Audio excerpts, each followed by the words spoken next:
మనల్ని బెదిరిద్దామని, మనల్ని భయపడిద్దామని నిరంతరం ఈ రాష్ట్ర ప్రభుత్వానికి ప్రభుత్వమే ఆలోచించే కాలంలో మనం కార్యక్రమాలు చేస్తా ఉన్నాం. ఒకే మాట చెప్పాలనుకుంటా ఉన్నా, నేను నిజం పక్కన నిలబడ్డ వాళ్ళం, సత్యం పక్కన నిలబడి పోరాటం చేస్తున్న వాళ్ళం, సత్యానికి తప్ప జనానికి తప్ప కేవలం అధికారాల కోసం ఎటువంటి పరిస్థితుల్లో భయపడడానికి జగన్ రెడ్డి నాయకత్వంలో వైఎస్ఆర్ కాంగ్రెస్ పార్టీ కార్యకర్తలు లేరన్న సంగతి స్పష్టంగా చెప్పాల్సిన అవసరం ఉంది. విరూపాక్షి వచ్చాం, అన్ని విషయాలు మాట్లాడడంలే. 11-12 గంటల దాకా విరూపాక్షి కంప్లైంట్ తీసుకోమని స్టేషన్లో కూర్చొని ఉన్నారు. ఏ ఒక్కరూ కంప్లైంట్ తీసుకోలే. ఎమ్మెల్యే అతను ఇంటికి పడుకొని పొద్దున్నే వద్దామని ఫోన్ చేసినా పోయేవాడు ఎమ్మెల్యే అక్కడికి. అట్లా కాకుండా 3 గంటల సమయంలో ఒక 50-100 మంది పోలీసులు తలుపులు పగలగొట్టి చొక్కా పట్టుకొని లాగి ఆడ ఉన్న సీసీ కెమెరాని పీక్కొని ఏదో పెద్ద ఎత్తున అదే దొడ్లో గొర్రెపిల్లని పట్టకపోయి వేటకు పోయి ఇచ్చిన చెప్పుకునే సందా నాగరి పాపం పిలిస్తే వచ్చే ఎమోషన్ తీసుకెళ్లి రాత్రంతా కూర్చోబెట్టి నిన్న సాయంత్రం కోర్టు పెట్టిన పరిస్థితి. నేను అక్కడే అడగాలనుకుంటా ఉన్నా, ఎందుకు అంత కష్టపడ్డారు పాపం? 100 మంది పోలీసు వాళ్ళకు టీఏలు, డిఏలు, 2-3 కానిస్టేబుల్, వాళ్ళు సిఐలు వీళ్ళంతా ఉన్నారు కదా. రాష్ట్ర వ్యాప్తంగా ఇసుక భూగర్భ జలాలన్నీ అడుగంటి పోతున్నా ఇసుక రోజు పేపర్లు చూస్తూ ఉంటారు, మన వాళ్ళు రాస్తూ ఉంటారు, అడ్డే లేదా అడ్డే లేదా అని. నేను చూస్తా ఉన్నా ఎవరిని అడ్డుపడతారేమో అని. కొండలు కూడా ఆఖరికి చదునైపోయి అక్కడ కోళ్ళ ఫారాలు పెట్టుకుంటామనే వాళ్ళని చూస్తా ఉన్నా నేను. అట్లాగే ఇదే సింగనమల్లో బెల్ట్ షాపుల పేరు మీద నకిలీ మద్యం విక్రయించబడతా ఉందని జనం చెప్తా ఉంటే, వయసులో ఉన్న పిల్లలు కారణాలు లేకుండా చనిపోతా ఉంటే, ఇటువంటి ప్రాంతాల్లో కదా పోలీసు వాళ్ళు పనిచేయాల్సింది పాపం. అట్లా కాకుండా స్టేషన్లో కూర్చున్న ఎంత నవ్వు వస్తుంది నాకంటే కోపం కూడా వస్తుంది. స్టేషన్లో కూర్చొని కంప్లైంట్ తీసుకోరా కాబట్టి ఆడ అరెస్ట్ చేయొచ్చు కదా. నీ మీద విపరీతమైన కేసులు ఉన్నాయి, యువర్ అండర్ అరెస్ట్ అని సినిమా లెవెల్ చెప్తే బాగానే ఉండేది కదా. నువ్వు ఇంటికి పో, మేము వస్తాం, వలేస్తాం. ఏందంతా అంటే ఈ విధంగా క్యాడర్ని భయపెట్టే ప్రయత్నం చేస్తా ఉన్నారు. బహుశా అనుకోవడం ఒక్కటే, వచ్చే స్థానిక సంస్థల ఎన్నికల్లో వైఎస్ఆర్ కాంగ్రెస్ పార్టీని భయపడిద్దామని అనుకుంటున్నారు కూటమి పెద్దలంతా. మీరేమీ నిద్రలో కూడా కలగలద్దండి. మేము మట్టి ముద్దలం కాదు, బాల్లాంటి వాళ్ళం మేము. నువ్వు ఎంత గట్టిగా కిందికి కొడితే అంత పెద్దకి పైకి వేసే వాళ్ళం మేము. ఆఖరికి ఎన్నికల్లో సింగనమల కాన్స్టిట్యున్సీలో మీరు భయపడే విధంగా స్థానిక సంస్థల్లో విజయాలు సాధించబోతా ఉన్నాం.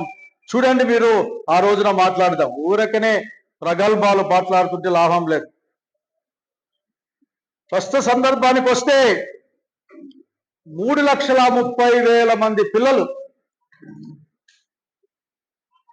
పరీక్ష రాశారు. అందులో 16,000 చిల్లర ఉద్యోగాలు వచ్చాయి. ఉద్యోగాలు కదా బాగా ఆపిస్తారులే అనుకున్నాం. కానీ ఒక్కొక్కటి బయటకు వచ్చిన తర్వాత జనం గుండెల మీద చేసుకుని భయపడతా ఉన్నారు, ఆశ్చర్యపోతా ఉన్నారు. మన నాయకుడు ఆఖరికి జనం పక్షాన ఒక స్పష్టమైన హెచ్చరికతో మీ సంగతి తేలుస్తాం, అర్హత ఉన్న అందరికి కూడా ఉద్యోగాలు ఇస్తామని చెప్పిన సంగతి కూడా గుర్తు చేస్తా ఉన్నానే.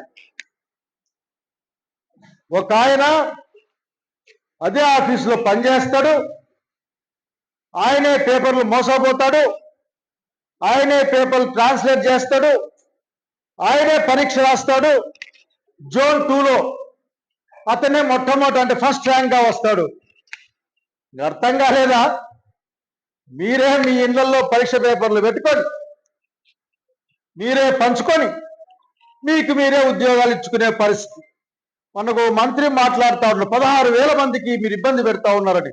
మేము అడుగుతా ఉన్నాం, 3,30,000 మంది భవిష్యత్తులతో ఆడుకున్నారు మీరు, వాళ్ళని మోసం చేశారని చెప్పాలనుకుంటుంది వైఎస్ఆర్ కాంగ్రెస్ పార్టీ.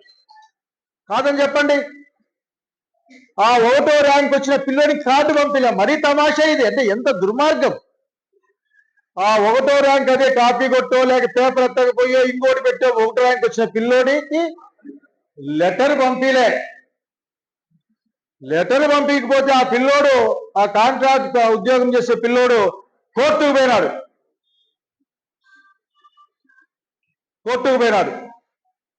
నాకు లెటర్ రాలే, ఫస్ట్ వచ్చినా అని. గవర్నమెంట్ వాళ్ళు దానికి సమాధానం చెప్పలే. కాబట్టి ఇంతవరకు ఏం కాదు, కోర్టులో విచారణకు రాలే. పోతే బోర్డులు అనుకుంటే పోటీ పరీక్షలు లేదా పోటీ పరీక్ష రాయాల్సిందే. అది ఏ కేటగిరీ అయినా సరే.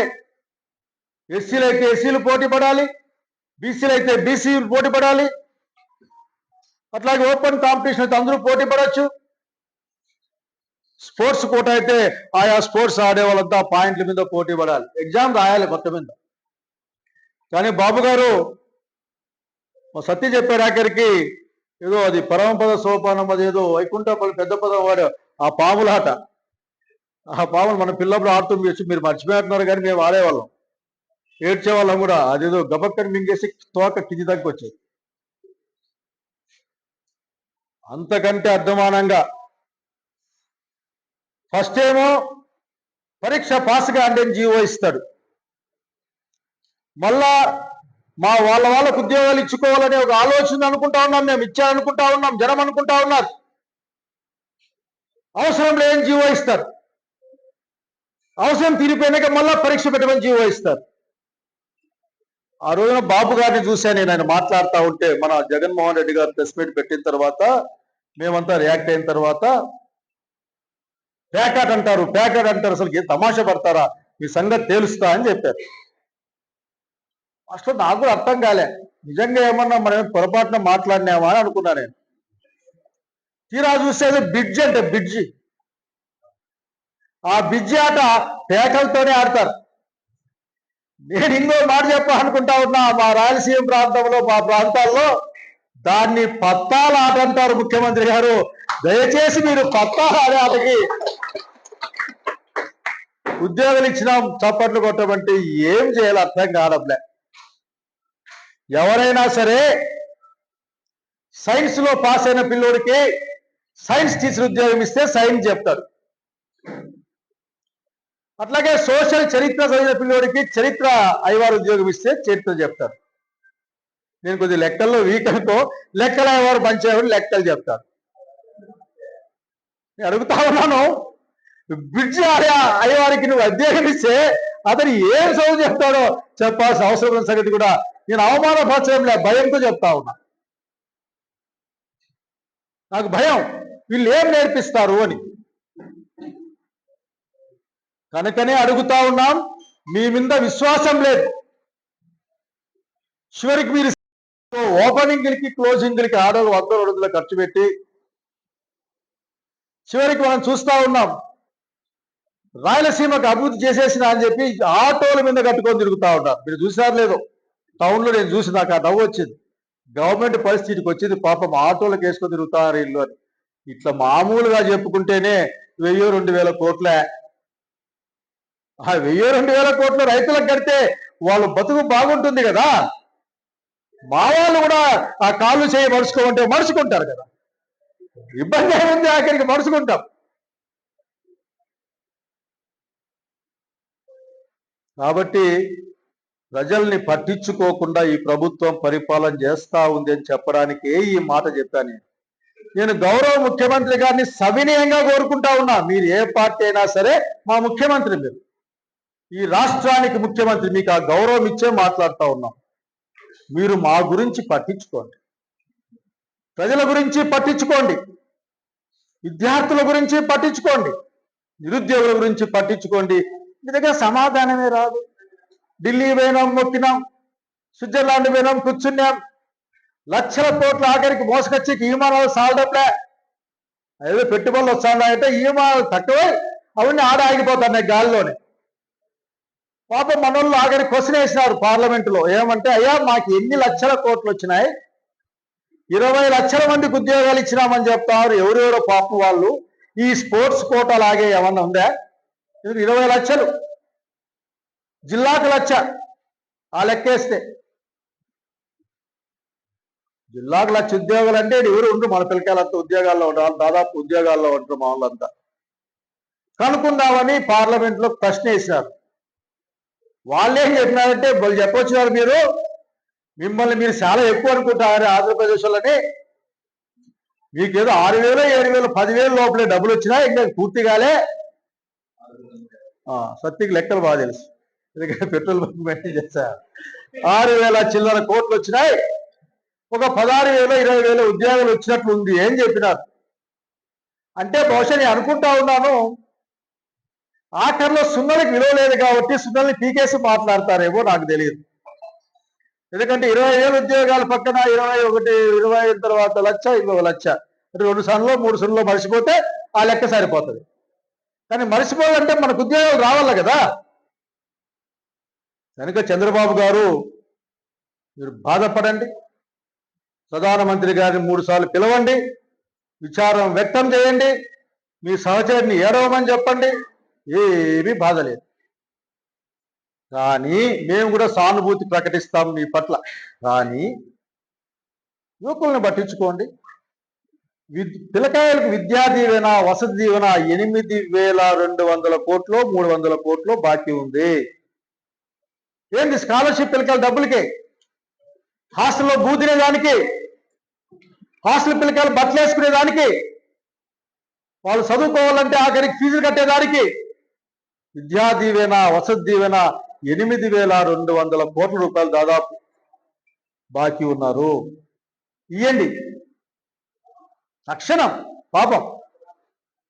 అటు తర్వాత మీరు చెప్పిన లెక్కే నిరుద్యోగ యువతీ యువకులకి 3,000 రూపాయలు నేను డబ్బులు ఇస్తాను, మీరు స్టాంపులకు భయపడే అవసరం లేదు, అప్లికేషన్లు పెట్టుకోవాలంటే చంద్రబాబు నాయుడు పేరు చెప్పుకోండి, అంతేకాదు అసలు మీ ఇంట్లో ఇంకా 2,000 ఇచ్చేయండి, ఆఖరికి మా కొడుకు ఇచ్చామని బిడ్డ ఇచ్చా అని చెప్పుకుంటే ఇంట్లో వాళ్ళు, కనుక 3,000 మీకు ఇంట్లోకి ఇస్తామని చెప్పినారు.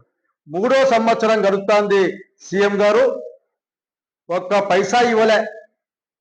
ఈ 25 నెలలకు మీరు ప్రతి ఒక్కరికి కూడా 75,000 రూపాయలు, అక్షరాల ఒక్కొక్క అభ్యర్థికి 75,000 రూపాయలు మీరు బాకీ పడ్డారు.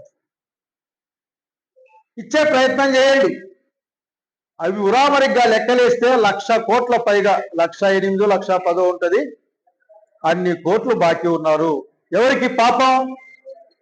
నిరుద్యోగ బుద్ధి, పని రాక అమ్మా నాయన మీద ఆధారపడి ఏమి చేయాలో అర్థం కాక అట్లా పేద పిల్లకాయల నిరుద్యోగుల కడుపు కొడితే ఎట్లా బాబు గారు అని మాత్రమే అడుగుతా ఉన్నాం. ఇట్లా చెప్పుకుంటూ పోతే చాలా ఉన్నాయి. రైతులకి ఇవ్వవు, విద్యార్థులు చదువుకునేకి బూదేదానికి ఇవ్వవు, అట్లా స్కూళ్ళకి ఫీజులు కట్టవు.